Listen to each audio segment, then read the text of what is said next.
Good afternoon and welcome to another episode of A View from the Corner. My guest today is a local lad, a South Yorkshire lad anyway. It's great to meet and greet today Jake Jon Cleary. Hello, brother. Thank you for having me. How are you, pal? Very good, sir. How are you? Oh, fine and dandy, fine and I take some break, you know. I do. Yeah, good man. I'm fine and dandy. So, Jake, you're a welterweight in South Yorkshire. Yeah. Currently an unblemished record of 7 contests and 7 wins. You had your first pro fight in November 24, is that correct? That's correct, yeah. Barnsley Metronome. In your hometown of Barnsley. You live in Wunwell? Yes, correct. And you're a Barnsley Football Club fan, aren't you? Yeah, I am. The love and hate relationship of being a Barnsley fan, yeah.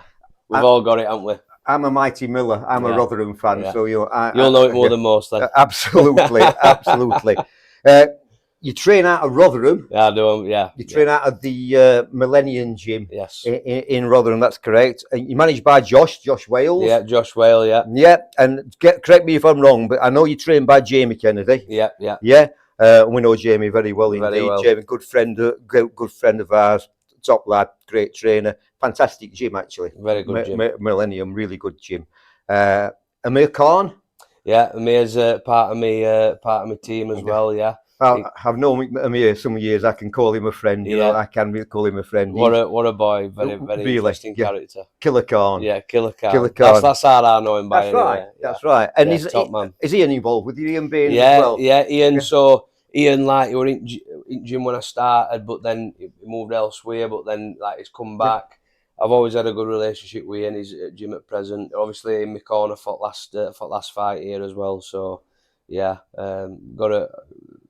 definitely got a good team behind me. You certainly have got a good team. Some good pedigree. Special mention to Aaron Bennett and Luke Killian as well. They're part of my team. Got to get mentioned. No, you have because these people put the time in, don't they? 100%. And they care for you. It's a family business. I get in that ring myself, obviously, but there's that team behind me on the night. There's the team behind me during training camps. You know what I mean? There's no iron team, is there? No, absolutely not, mate. So you last fought in June of this year, and you fought at the Old Forge, didn't you? Which is not too far away from where we're doing the interview at the moment. I actually emceed that fight. You did? Yep, that contest. And if you remember, right at the end, I pulled you back, and I needed to christen you, didn't I? Yeah, because you are Jake Jon Cleary, but I christened you on that evening. The punching postman. The punching postman, yeah. Due to so let's be honest now. Yeah. How did you feel about that? Were you happy with that, or do you think it was funny because this little Wazza could go away? It was funny because it's like not the first time that somebody's called me that. I get it called on a daily basis, really. Especially with the job I do. Funnily enough, though, I'm not actually classed as a postman. I'm on collections. So there's the different sections to Royal Mail. So it's kind of like I could be called that, but I'm not by definition actually a postman. I'd be like the collector. You could call me the collector almost. But collector. Look, personally, it's not a name I really want to have for me boxing. But if people want to call it me, then so be it. Like, I'm not going to snarl my nose up at it. Like, the reason that I keep Jake Jon Cleary. Yep. Some people are confused. Like, why don't you have like a boxing name, this and that? Really, it's an homage to my granddad. My granddad was John Cleary. Yeah. So, like that, it's also like paying homage to him as a respect to him as well. And that is my name. It's got a nice ring to it. So I thought, why not just keep it like that? Some other boxers will have the little phrase they'll have. They want to call me Silverback because I'm really airy and I've got a really airy back. And I'm sure our viewers would like to see that. See that. Don't worry, I shave it off for fight night. Brilliant. But I keep it like that. So that's what I'll be keeping moving forward. But if anybody wants to have a joke and call me punching postman, so be it. No worries, mate. No worries at all. So that's we're educated now. It's not a poster. You can't call him Pat. He's on the collection side. I'm on the collection. He's on the collection. I'm the middleman that gets it from one end to other. Good man. Yeah. Brilliant. So we've just alluded to the fact that you work full time for a living, and you work for it is the Royal Mail. Royal Mail, yeah, just Brightside Centre, like 10 minutes down the road, yeah. It is Brightside, isn't it? Yeah, Brightside, yeah. That's on that soul-destroying long road It that used to be on the Sheffield Half Marathon. Yeah. Because I used to run the Sheffield Half Marathon on that route every year, and going out absolutely fantastic, not an issue. Coming back, different ball game. Absolutely soul-destroying. But what I did always recognise running on that road was the post place, the post office, as it might be, the collection place, whatever you wish to call it, and it's got glass windows up front, hasn't it? And it's got a big gym upstairs. Yeah, it has got a gym upstairs. Yeah. Yeah. So which leads me to my question from you being a pro and really to your employers, because clearly, as an employer, it screams to me that they are quite clearly into health and well-being, providing that gym. Yeah. What support do they give you as a professional boxer, or are they aware of your professional boxing career? It's getting more prevalent the more I move forward with my career. As you can understand, with a full-time job and you're a professional boxer, I make sure I train twice a day, the long days, but I've got the facilities there that can allow that to happen. It's like I said, my usual day-to-day script will be I'll train in the morning at my boxing gym, go straight to work, and then I've got the gym at Royal Mail. I can get a shower in that there. They've got facilities there that allow me to do that, and then it's getting back home, have some snap, chill for an hour, go to bed, and you restart it. I made it quite clear when I first started there, because I was still at amateurs, that this is what I'm wanting to do. I just left the coaching background because I was working at Millennium as a coach, as a PT. That's what I was doing beforehand. But I wanted to make the step more with my own professional career, put more of my eggs in that basket, so to speak. And I just said, look, it's a case of getting a job where you've got that guaranteed income coming in every month. This is what I want to do. So from the get-go, really, they've kind of understood where I'm wanting to go with things. In that space of time, let's say, just over 2 years, it's happened quite quick. I've finished amateurs, gone into professional ranks, and they are supportive with it. I'm getting to a point though, like I mentioned, it's getting busier, so I'm looking for that little extra support. Yeah. It's a case like going up to the top people at Royal Mail and be like, look, this is where I am. I'm wanting to get to a point where I'm fighting for titles, this and that. I might need this extra day off, this extra week off. You know what I mean? If I get invited to sparring, like this, I'm having to travel to. So they're at a point where the supportive with that. If I need a day off for a fight, sparring, whatever it is, or I need to leave early, come in early, finish early, or whatnot, they're supportive with that. People from work, they buy tickets. There's a group from that buy tickets to come watch me fight. They allow me to put posters up at work around Mail Centre. The post office is separate to Royal Mail, but I've got a good little community going with, let's say, my clients that I collect from, that being post offices and firms. They'll come and watch me fight. They'll allow me to put fight posters up and stuff. So I've got like a little cohesion. I've got like a little community going off with work and with people I'm associated with at work, where they are supportive, and that means a lot. Because that is an extension of my life. I've got my own personal stuff, family, friends, relationships, work, gym, etc. Do you know what I mean? So it's good to have that togetherness, really. But I'm looking to push.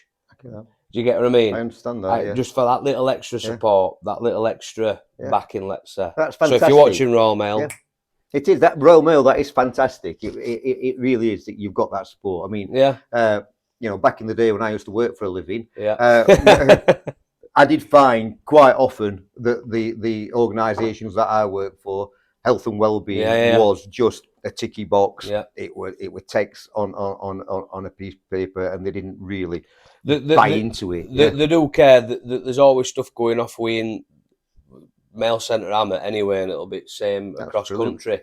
They'll do all sorts stuff to do with like mental health. They've just recently had something on in regards to women's like mental and physical health, talking about like menopause and stuff like that. They've had like a week centred on that. So there's always stuff going off really with the health week community. Good. Actions, not just words. Well, it's got to be, hasn't it? Good of you. Yeah. Good of you. Brilliant. So we've established that you do work full time. Yes. Yep. Yes. And you train full time. Yes. Yeah. Just a bit. And you really just covered the outskirts of what I was going to ask you. You get up. You're very much in a routine. Yeah. How difficult is it, Jake, to balance the work life, the pro career, and the other stuff you've got in your life? How difficult do you find it? I just think I see it as a blessing, really. I see it as a kind of an honour to take on more responsibility as I get, as well, I say older. We'll just turned 29, but it's taking more responsibility as becoming a man, I think. And yeah, touch wood, God willing, I have children. But yeah, that's yet to happen. But me and my partner, we're waiting for keys for his first house. That's like a big step in his own lives. So when you're balancing that, not to mention being a professional boxer, working full time, there's a lot of stuff that you have to manage in and outside of boxing.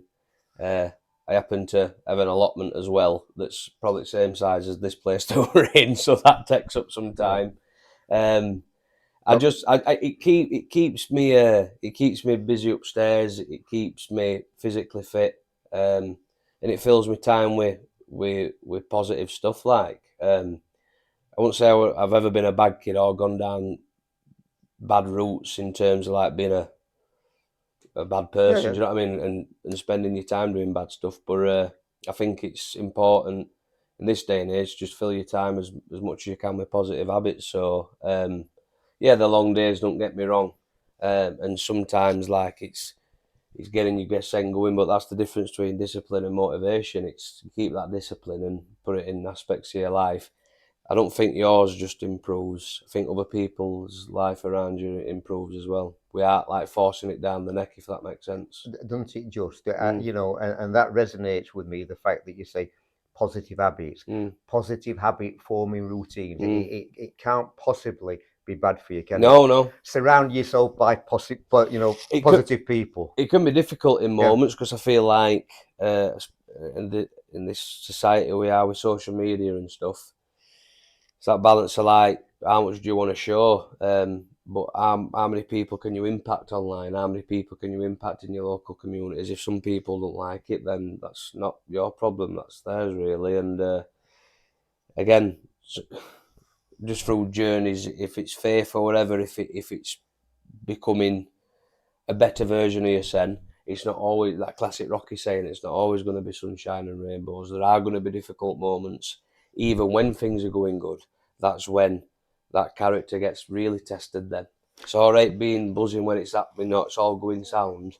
But when them difficult moments crop up, that's when it's like you've got to be more resolute. You've got to have that discipline. You've got to. Do you know what I mean? You mentioned a couple of things. I do very much know what you mean. You mentioned a couple of things there, which I'm going to delve a little bit more and probe a little bit more before I go any further. So first of all, you mentioned the positive impact on the community. Yeah. Do you think you get that mindset and that ethos from being around boxing gyms and the boxing culture? Because there's a hell of a lot of science out there, isn't there, and things written in script that say there's a big positive impact from boxing gyms on the youth of today. I just think that can you imagine if they didn't exist?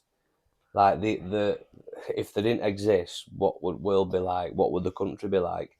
They are hubs, they're community hubs really when you think about it. They're not youth clubs but you get people from all sorts of different backgrounds, all sorts of different ages and it don't matter if he's got that job, she's got that job, they're partaking that in the spare time or whatever.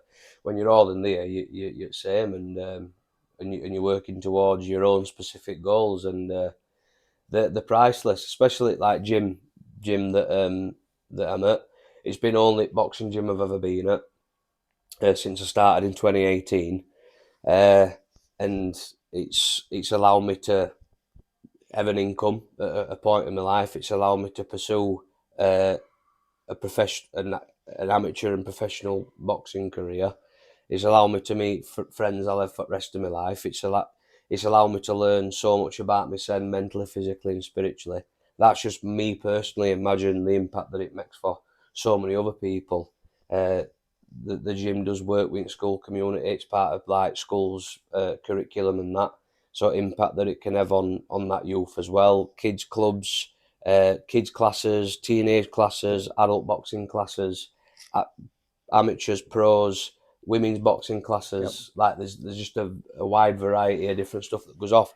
That's just one gym. Yep. Out of hundreds, thousands in country, like so. That's true. It's so important for country. That's true. You know, we've been banging that drum, and it's just refreshing to have that confirmed. So the community impact that I wanted to talk to you originally, and now you've just said another word that sparked me interest. As you did previously, you mentioned the word faith, and you mentioned the word spiritual. Yeah. So what is Jake Cleary's? Where do you stand on that? Are you a religious person? Yeah, I am. Yeah, by definition, yeah. I'm not from a religious household, though. I'm not really from like, let's say, my values would be as a Christian. I'm not from like a Christian background. Weren't brought up in it. It's kind of the journey I've delved into more. I'd say really over the last like decade or so, learning more and linking that up for like having a fascination with history and stuff. That world history really, but also like British history and the links that has across Europe, Middle East, etc. And just getting on my own journey with it and having my own demons that I've had to overcome, my own like challenges, and I feel like the significant change that's happened within my own personal life, let's say since leaving school, really, mentally, physically, spiritually,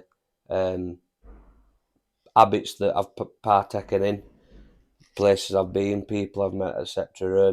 It's kind of put certain things into perspective, and through faith and the branches that link off faith, and following more, let's say, a Christ consciousness. Yeah. Praying, gratitude, gratefulness, stuff like that.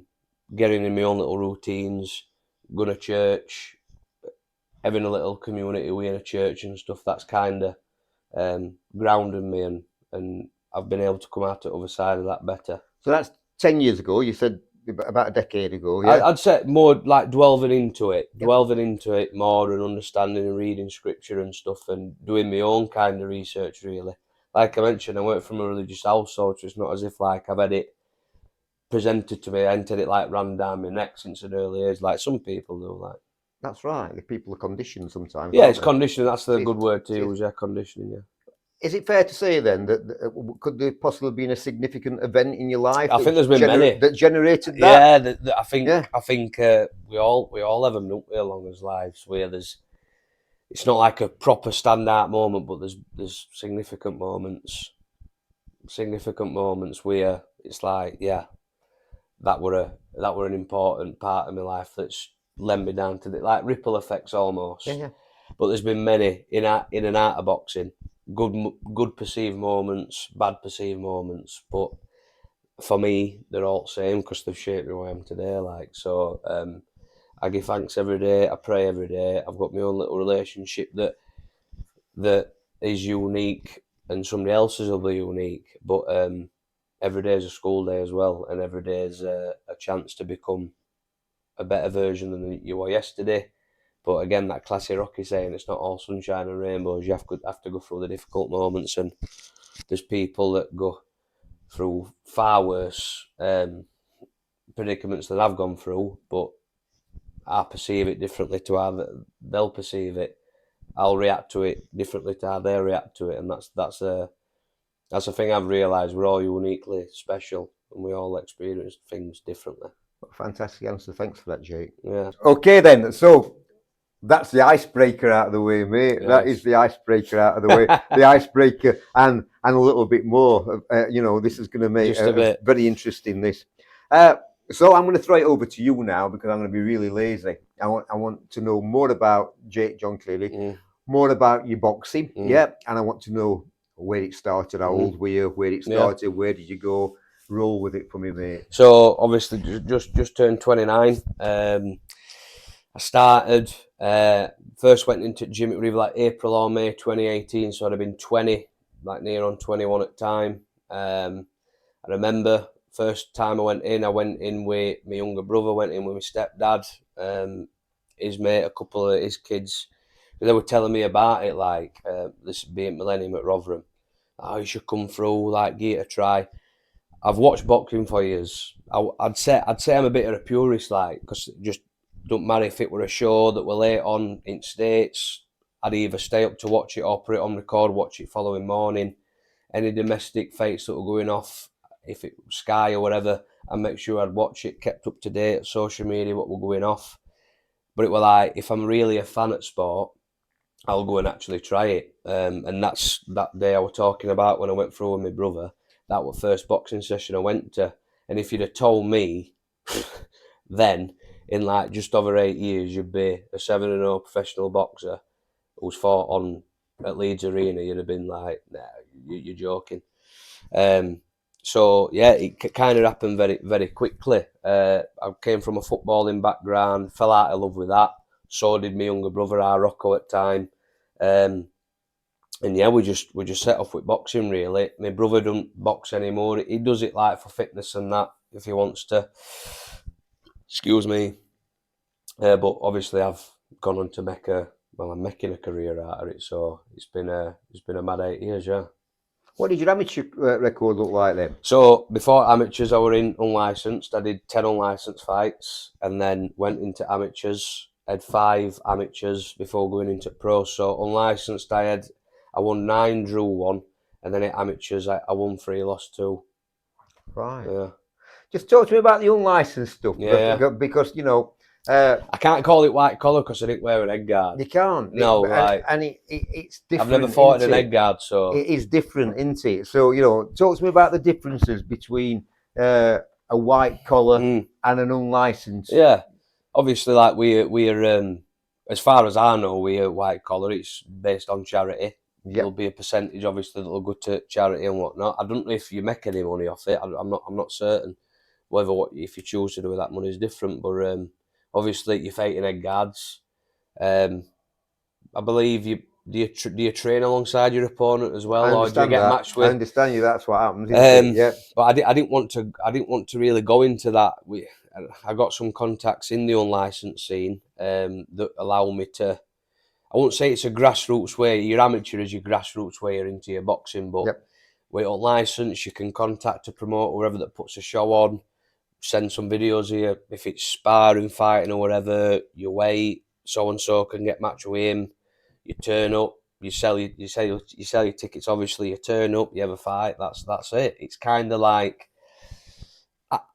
I'm glad I did it, the unlicensed stuff, because it's you're selling tickets. You're making commission off tickets. If you choose to, you can put yourself on social media, put yourself out there. You can fight. I mean, I was fortunate. Like, yeah, I made my debut at Metrodome, but I'd fought twice at Metrodome previously on some big unlicensed shows.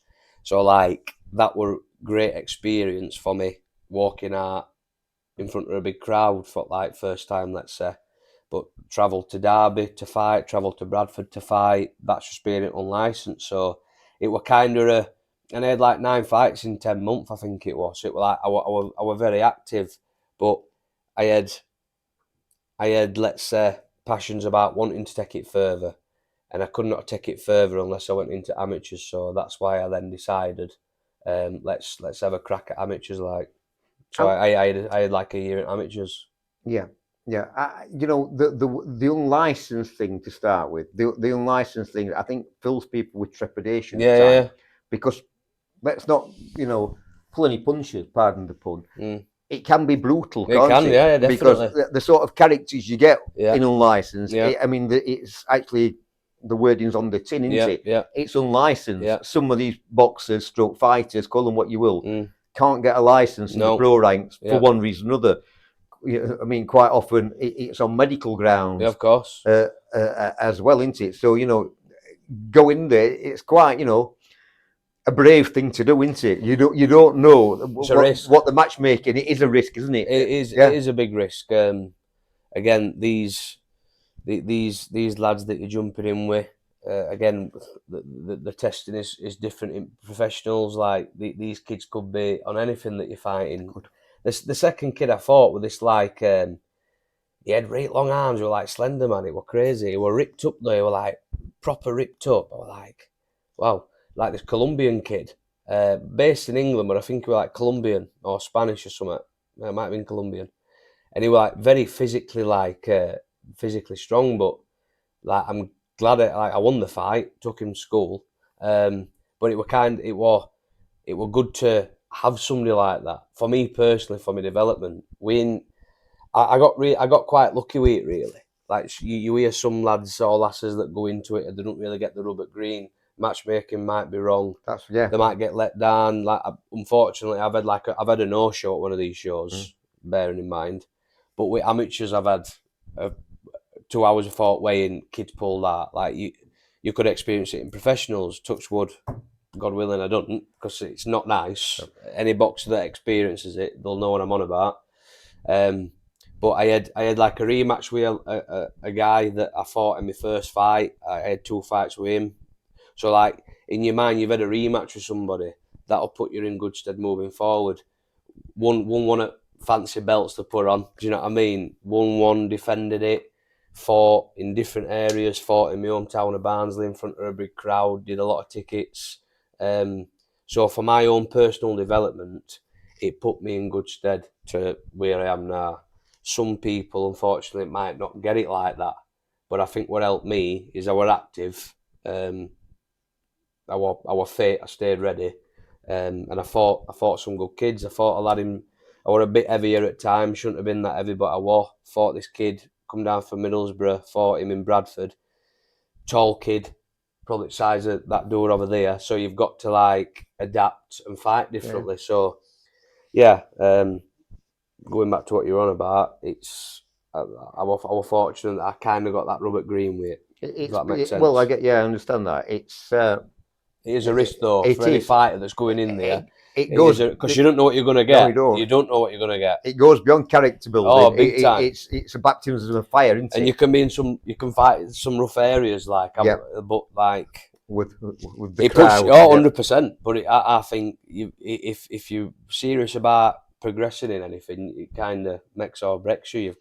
got to grit your teeth a bit and get through it. So from your licensed ranks into the amateur ranks, how much influence did the amateur ranks have on framing the Jake you are today? I think it enhanced my style massively, because I'd say the unlicensed is more similar to the pros in terms of the pace that you go at. It's a bit more a slower pace, whereas the amateurs, it is bang, it's 100 mile an hour, it's your point scoring.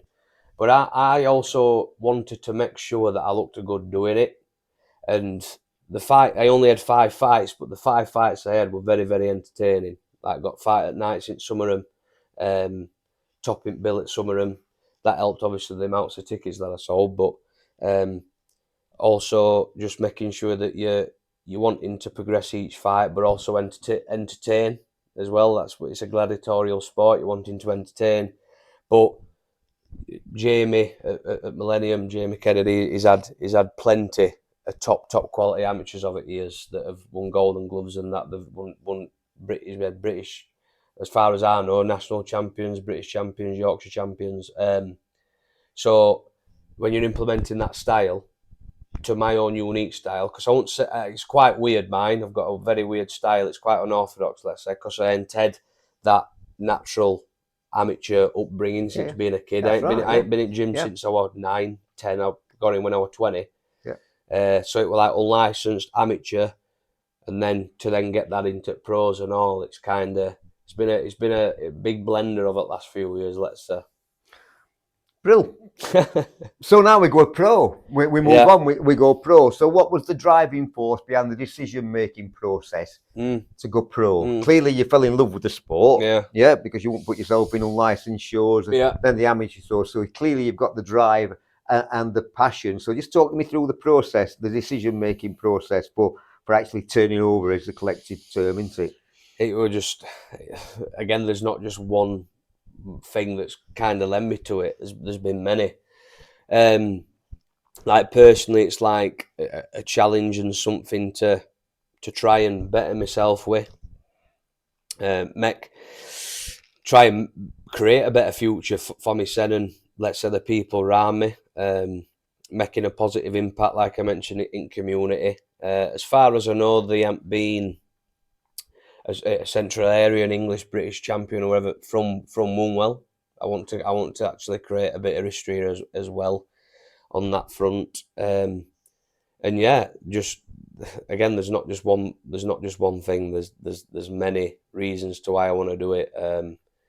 And like I mentioned earlier, in gyms that you're at, in a boxing community, you meet so many people, that you'll have friends for life with, and so many great moments that you'll just not make for yourself, but your supporters as well. Nights that they'll never forget, an impact that can have for other people. So, yeah, in a nutshell, there's many things like, yeah.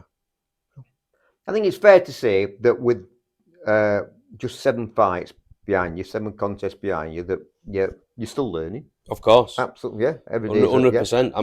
I'm still very raw. I'm still like, in 5 years, unlicensed amateur and professional, I've had 20. Is it 23? Or this one coming, the next one will be my 23rd contest. It's not a lot really, but it's all happened. It's all been crammed in a short space of time, and the sparring's helped me as well.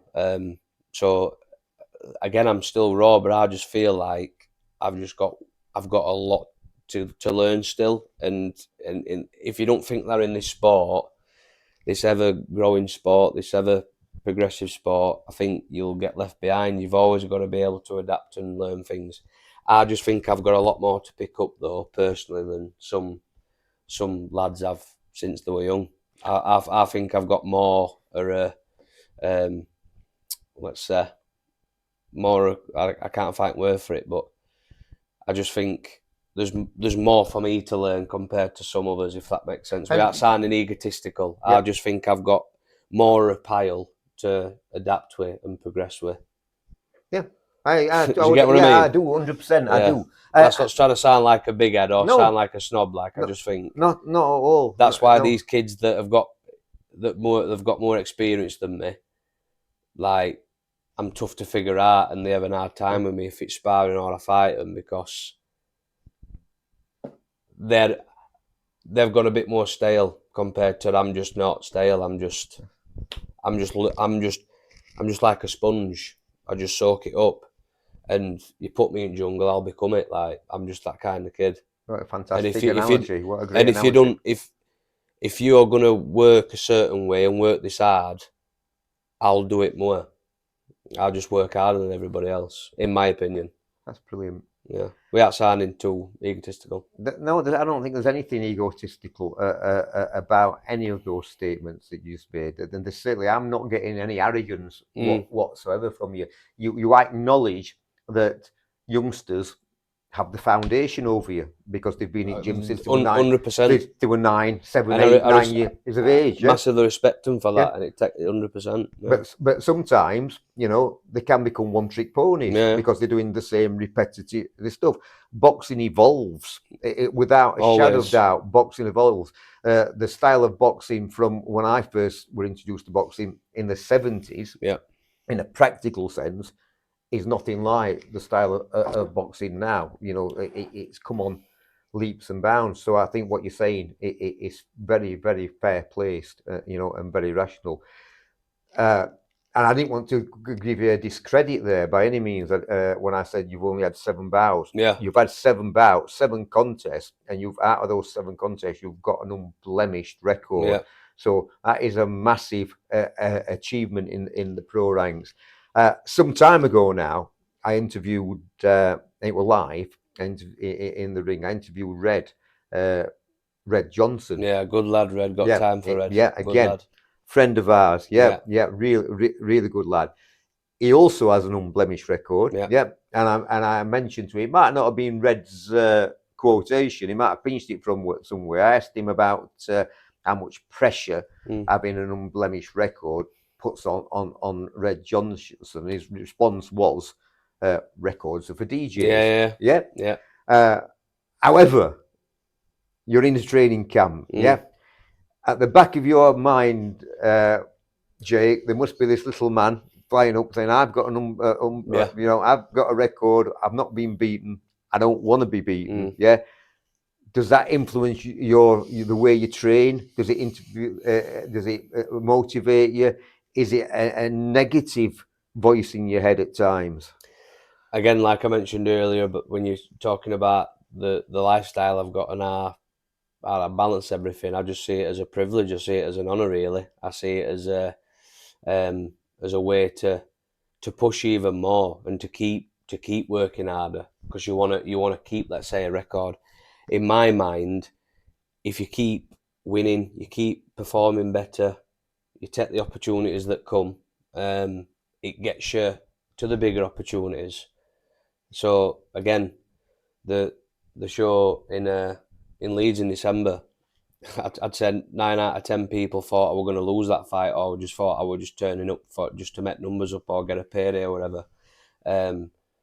No, when I was sat in that ice bath at 10:30 at night at 3 degrees for 5 minutes, just thinking about what I was going to do to that lad in ring, that weren't my intention. My intention was to go in there and win, and I did so. So the preparation is key with that, and I just think the record again. Yeah, they are for DJs, and the classic saying that people say, like, pressure makes diamonds.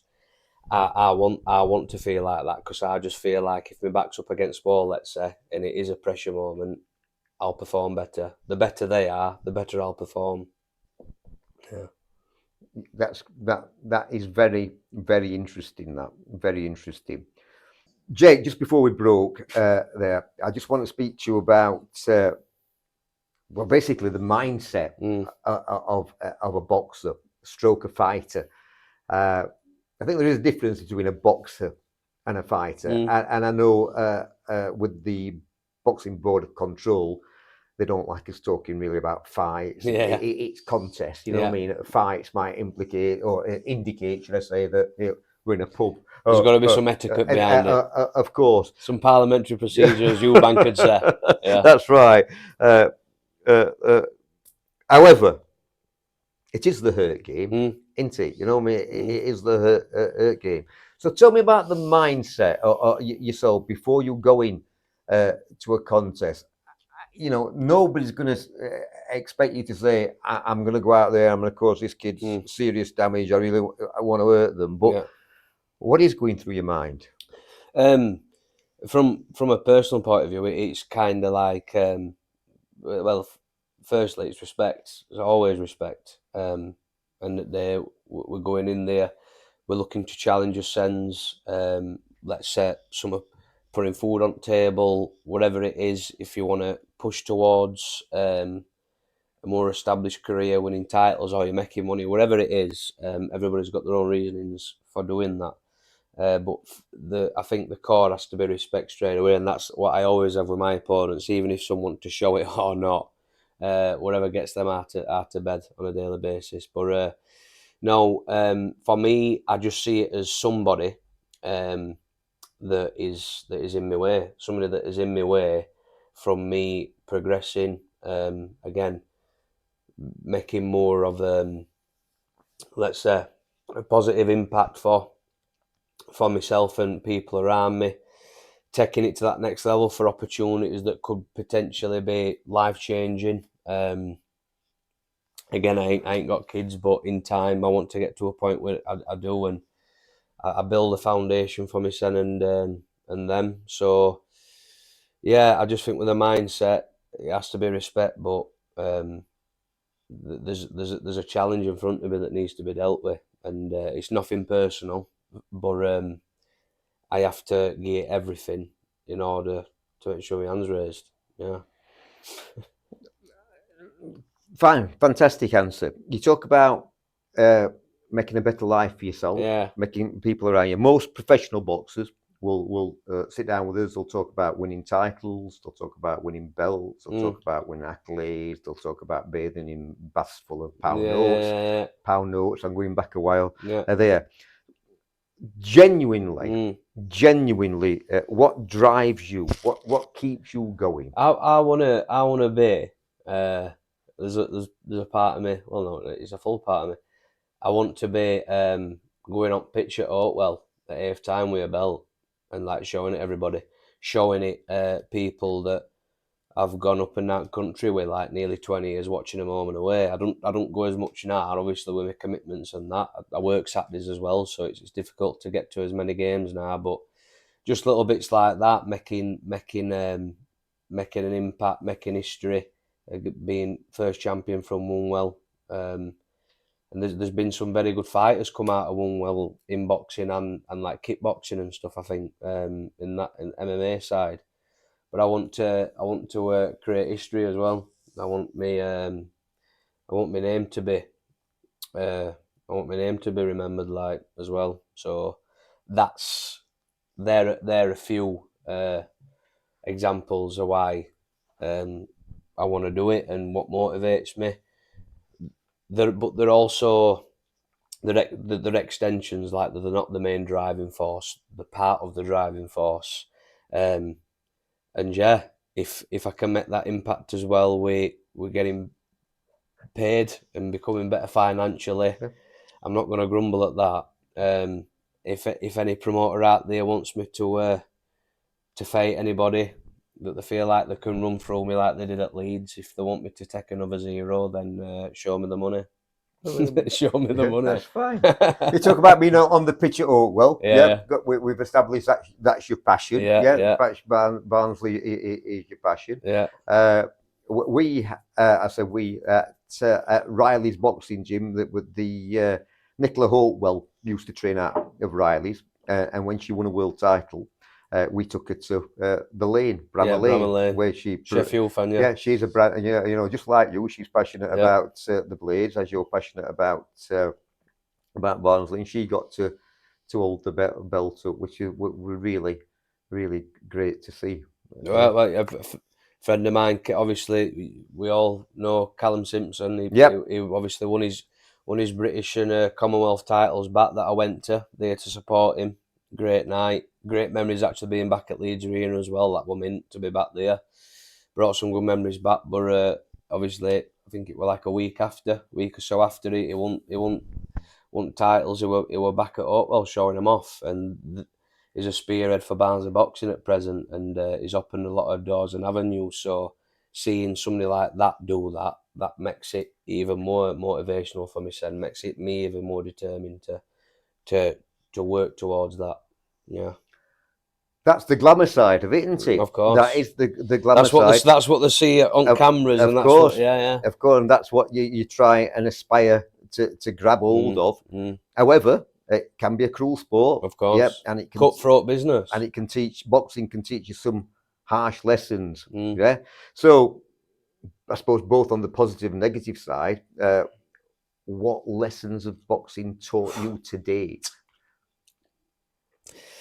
Many. Again, we could be here for ages explaining that.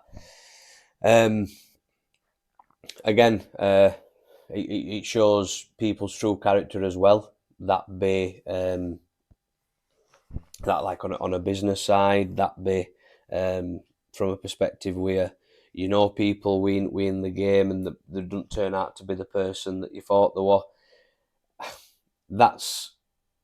I'm also fortunate to be in a situation where I understand it and I've heard stories, but I ain't really experienced a lot of, like, let's say, nasty things, like cutthroat sides of the sport. I'm also somebody that tries and gets away from drama as much as they can. So if there's a story here, story there, like not in gym necessarily, just any sort of gossip, I kind of like tend to come away from it. Even sometimes if it's on social media and the stuff being talked about, I just kind of like, oh, I know I acknowledge it, but I don't like put my time and energy into it. I've learnt more about the sport as I've got in it, obviously.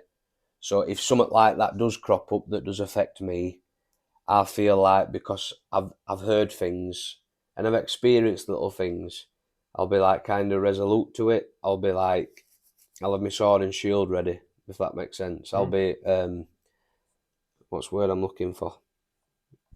I'll just be ready if anything like that crops up, because I do understand the sport as much as the positives that comes from it. It also is a cutthroat business. There is people in it that, let's say, aren't in it for right reasons. And that's just part of life, though. There's monetary values, greed, whatever it is. So expecting that. Expecting, yeah. And accepting that. Yeah. Does that build your resilience? Yeah, I think so. I think so. It makes you the and person some boxers will know what I mean as well. I hope people that watch this come away and actually know what I'm on about and relate to what I'm on about. Be prepared, because it will happen. You've got to be prepared. You've got to be ready. Anything can happen at any given moment. Yeah, great. So, looking ahead, just over a month's time, then you're climbing back in the ring, which is quite a short period of time since your last contest. Really, isn't it? You've seemed to have gone from one training camp to another with very little downtime. It's kind of so I fought last September. So I fought last September, November, December, March, June. And then, so like, what's that? Is that 6 fights in a year? That's good. That's being active. That's something I want.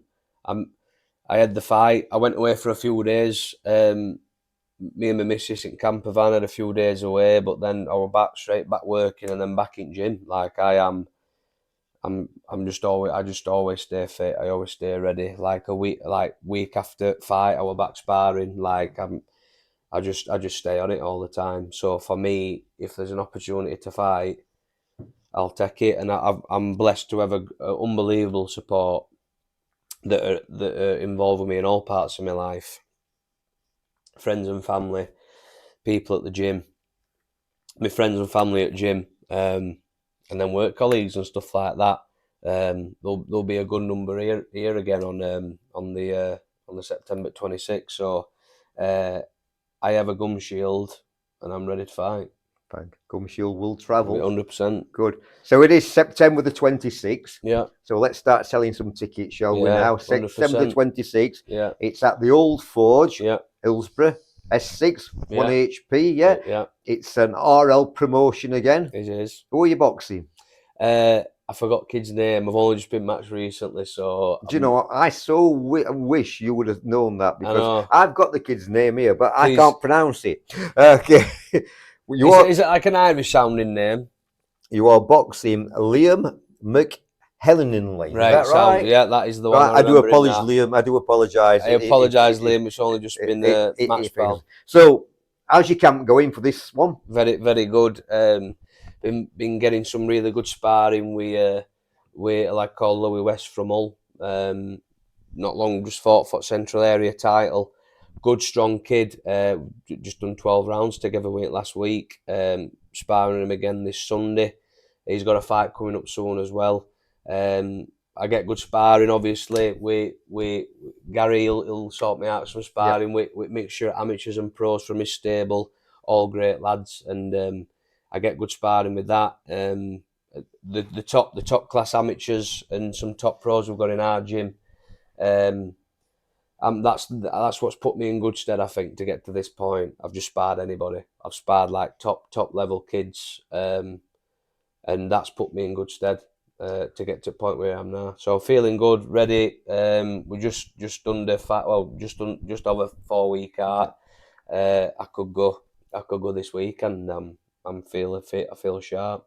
Do you know anything about Liam? I don't know much about him. You seen any footage? I think from, because I made sure it were on BoxRec. I check BoxRec sometimes, like it's definitely on there.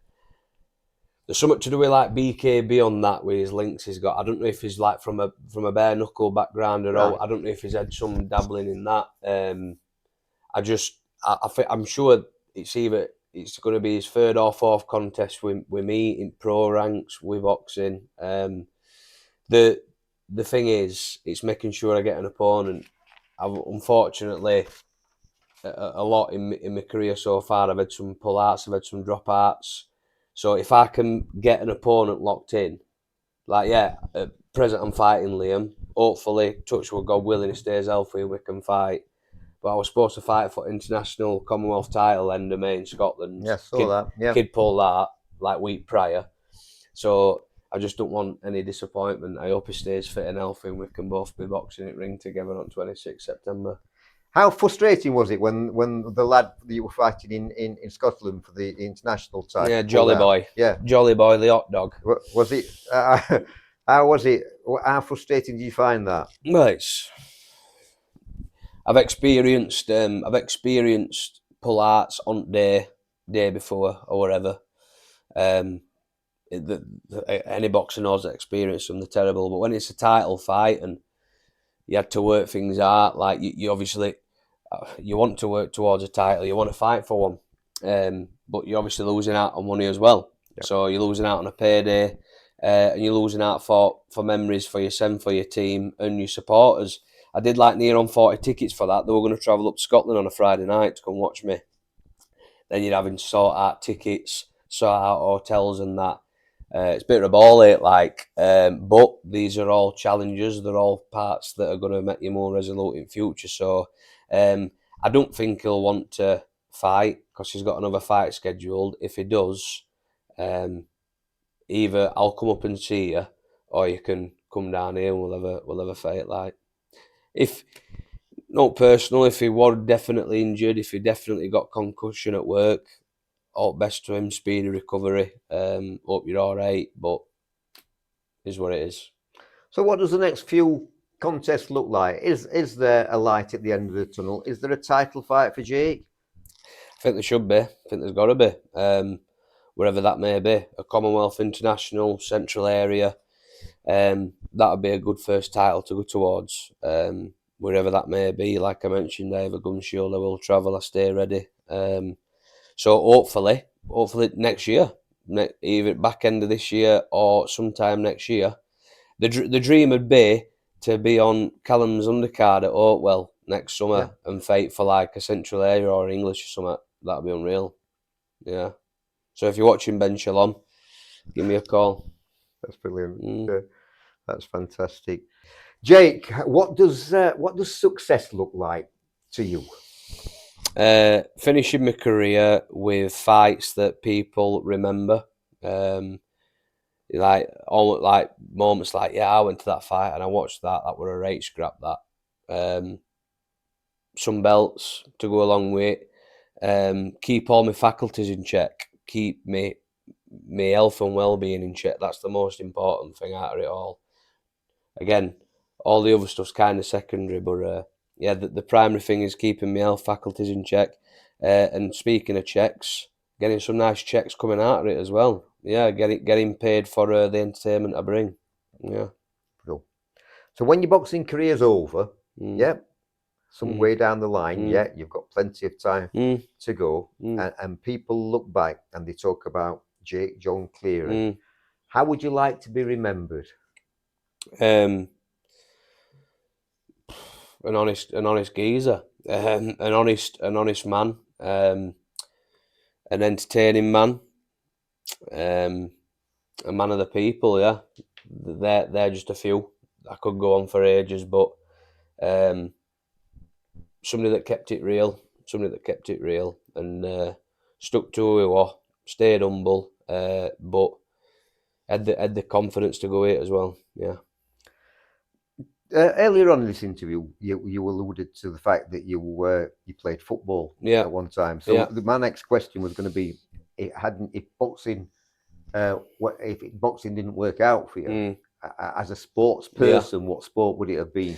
I mean, with football, I got into that later as well because I left through school and that. When I left school, I were a chubby kid. I weren't really like an active kid. I went out with mates and that played about, and I played football and stuff like recreation, let's say.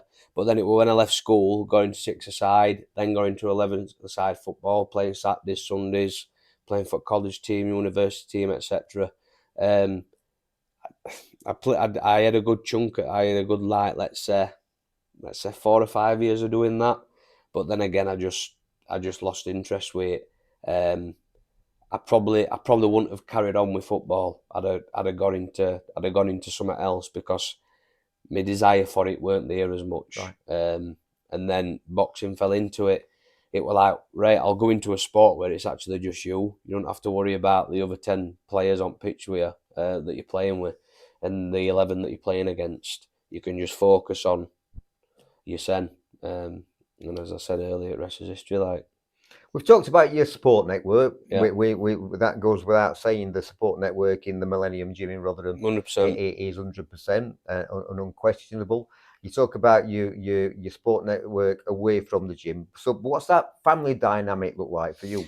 It's an interesting one because like I've kind of like formed my own path in life. I've had support along the way. Don't get me wrong. But like everything I've really done, especially since leaving school, it's like education or little like side jobs I've had.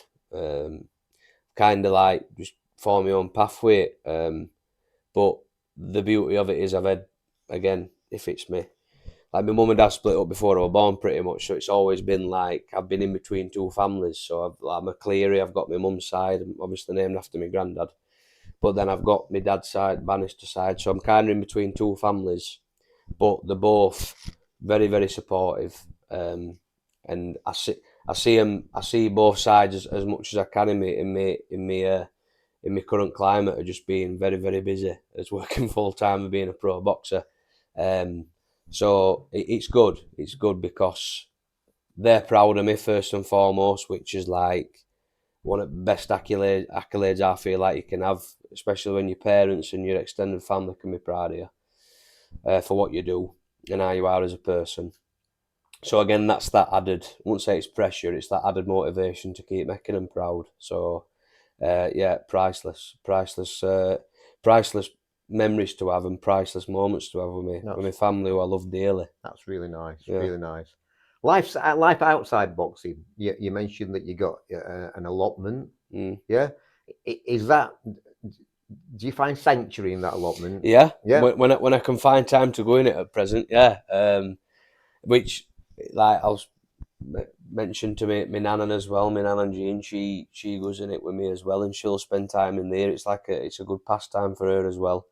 But I just feel like it's God's work. I feel like it's a gift by God to allow us to grow food and prepare food and eat it. You can plant a seed, in the ground, and then nurture it, look after it, and weeks, months later, it's on your plate. And I think that's a gift that's been given to us, and it shouldn't be taken for granted. With no artificial pesticides or organic, anything like baby. that. Yeah. All organic here. So what are you growing currently? Also, we've just done another batch of some beetroot. Just pickled some beetroot. Love that stuff. But got also it's courgettes, pumpkins, tomatoes coming out as ears, parsnips, onions, leeks, red broad beans, peas. A little bit more that I'm missing. We've got pear and apple trees in it. Had plenty of this year, strawberries, raspberries, got rhubarb in it. So I'm going on here. There's loads. There's loads. That's our raffle prize sorted. That's raffle prize sorted. A veggie basket. Yeah, fantastic. Absolutely. We're coming towards the end now, Jake. Dream job. I think you've got your dream job. I think. Oh, definitely. Have you not? Yeah. Yeah, as a postman. We have been a postman. A collector. Come on, get it right. I know. This guy does not wear shorts for a living. Exactly. Okay. Right. Exactly. I did when we were doing the research. I did notice that I read somewhere that you had aspirations to be a broadcaster. Yeah. Sometime. Yeah. So like settings such as these are quite. I've been at other side a lot. I used to have a radio show for Barnsley Football Club, so I've interviewed people linked at club, players past and present and whatnot. I was doing media studies at college after I left school. That was kind of like a burning passion I had involved in sport, especially football. But then again, it's kind of fell out of love with Aaron. Then I went into sport at university and stuff, and gained a degree in sports science. That's when it led me down more in towards the boxing side, PT and coaching, and then led me towards obviously going into professional boxing. But no, the media stuff, it's ingrained in me almost. Like just got a fascination with it, and always keeping up to date with the sporting side, mainly football and boxing. Like. Who knows then in years to come, sporting pundit. I might be doing what you're doing, who knows? I might be at the other end again. You're doing it better. Yeah. Don't know about that. So you get home at night, Yeah. you kick your shoes off, Yeah. yeah, and you become Homer Simpson. Yeah, that's it. Telly goes on. Yeah. Yeah. What do you watch? It's me and my partner Shannon will go through phases, like we'll go through different patches. Sometimes we'll not have telly on at all, and I'll be like planning stuff, writing stuff down. Obviously, there's a lot that goes off with boxing. You're obviously making sure you're promoting, you're saying marketing, like your tickets, getting like sponsors, organising. You know what I mean? There's a lot of stuff that's organising in boxing. But if we're watching out, just different series. We'll watch series or we'll watch films. We'll watch the watch the film The Giant, the Brendan Ingle film of the day. Watch that. What were your thoughts on that? Yeah, interesting. Obviously, like it's mad because I've obviously sparred plenty of times in Ingles and that, and like no Luca and that, no the background story. Obviously, Jamie Kennedy's very very linked, and his dad were very linked to Jim and Brendan and whatnot. So I've heard plenty of stories, but yeah, it was mad actually looking more into the story. It was interesting. It was a good film. I enjoyed it. Yeah, so did I. I went to see it at cinema when it first came out. Yeah. So, favourite film of all time then, if we're on films? Favourite film of all time, very, very difficult. Very difficult. Like, I can't pick one. Really? Honestly, I am like the media side. I've watched that many. Your head's full. My head is full. So a good question, but it's hard. It's like in terms of trilogies and that, you can't go wrong with and let's say an extended version of Lord of the Rings. You can't go wrong with. Wow. Right. Absolute belter of films. But then like an extended version, it weren't long enough. But I like your films. There's two like your classics, like your Godfathers and that. They're classic films and stuff like that. I'd say Fight Club's probably up there. Right. Ironically, Fight Club. I wrote some bits on that. Studying at college at Time Media, I wrote some stuff up on that. I did some projects on it. There's a lot to take from that film. The internal voice in your head, and literally one rule about Fight Club: you don't talk about it. So I'll. So we'll just put a twist on the film then. Yeah. Best boxing film of all time. Best boxing films, Rocky. Really? Oh no, there's no. There might, in terms of acting and that, this and that, might be better. You're not beating that. Like even before I was boxing, weightlifting in my dad's garage, RJ's gym. Ooh, there's a story behind that, but we'd have Rocky soundtrack on, Top Gun soundtrack. Do you know what I mean? Lost Boys soundtrack. We'd have. There's some good films I mentioned. But the Rocky story just can't get any better than that. There's many a kid walked through the gym door because of the Rocky 100%, haven't they? And imagine we're on about imagine if there weren't any boxing gyms. Imagine if Rocky films didn't exist. Yeah. Imagine like the impact that they've had on people. Yeah. And last but not least, I need to ask this. It's because I like to think myself as a boxing historian. I like to pick what people to come out with. Your favourite boxer of all time? Favourite boxer of past all time. Or previous? I'm not going to gear one. I'm not going to gear me. I'm going to gear a top five. Go on then, in no particular order. He's arguably my top one.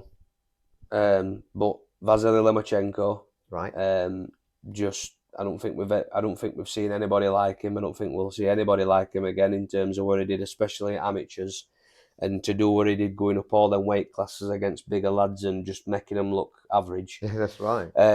For his style and his story, Roberto Duran just seemed effortless for him at times. And I take little bits from him. I watch a lot of Roberto Duran. So Lomachenko, Duran, Agler. I just think Agler, he is just typifies game warrior. I read a bit into him how he liked his English countryside as he retired from boxing. He did used to like to come over here and get out in countryside, which I thought unbelievable. That what a guy for that. And his story and how he fought Agler. Other two, again, this is where it gets difficult for your other two. I've got to mention him, Joe Calzaghe. He fought in a gym that was probably the size of this room, a little tin room in Wales. Him and his dad again defied defied a lot of things in his life through difficult moments, especially injuries he pursued, and people going about him like, oh, he fought Roy Jones and Hopkins and that when they were older, but he were older and still did that to him. So for me, Calzaghe. And then the first fight I really got into that, like, wow, this is actually quite big, this was Hatton and Mayweather, the Hatton Mayweather fight. That was first ever boxing fight I kind of like noticed. And Ricky Hatton were taking tens of thousands of fans over to Las Vegas when there were no social media. So fighters don't even do that now. So, and God rest his soul, I had my fight in September last year, and like a day or two after he passed away. So it was quite a bittersweet weekend. That, like, I'd obviously got a good win, a good performance, but one of my boxing idols had passed. So what as a person, and how he came across, and what he did for community, and how he was just another bloke. But there'll only ever be one Ricky Hatton. So for me, Ricky Hatton takes that spot. I could put Pacquiao in there. I could put Usyk in there as he is as a bloke. I could put others, but I just think what he did in and outside of sport, and his style.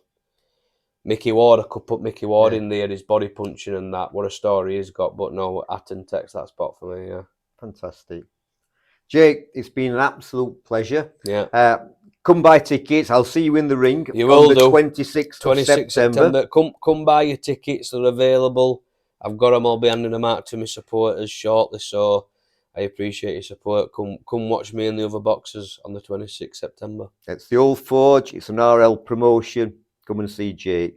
Jake Cleary, the view from a corner. From me, Steve Dakin. Thank you ever so much. Thank you, sir. Thank you for having me.